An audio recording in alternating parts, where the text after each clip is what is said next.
Hello guys, আমি এখন আছি রায়গঞ্জ হসপিটাল। ঠিক আছে, আমি নতুন ইউটিউব চ্যানেল খুলছি, অভিজিৎ মহন্ত।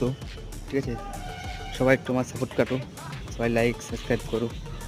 ঠিক আছে, নতুন খুলছি তো এখনও ঠিক মতো জানি না কোথায় কী করলে কী হবে না হবে। প্লিজ সবাই লাইক সাবস্ক্রাইব করো। ঠিক আছে, এটা রায়গঞ্জ হসপিটাল কোয়ার্টার, আমি এখানটা এখন আছি। যারা যারা রায়গঞ্জ ছিল না, ঠিক আছে, তারা রায়গঞ্জে এখানটা আসবা। এটা হচ্ছে মেন গেট, রায়গঞ্জের মেন গেট এটা। ঠিক আছে, রায়গঞ্জের যে হসপিটাল সামনে।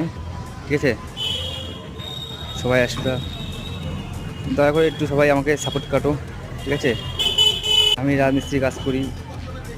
ঠিক আছে, সবাই সাপোর্ট কাটো আমাকে প্লিজ ভাই, দাদা, মা, বোন, দিদি, সবাই সাপোর্ট কাটো আমাকে। যারা যারা যেখান থেকে দেখবা সবাই সাপোর্ট কাটো। ঠিক আছে প্লিজ।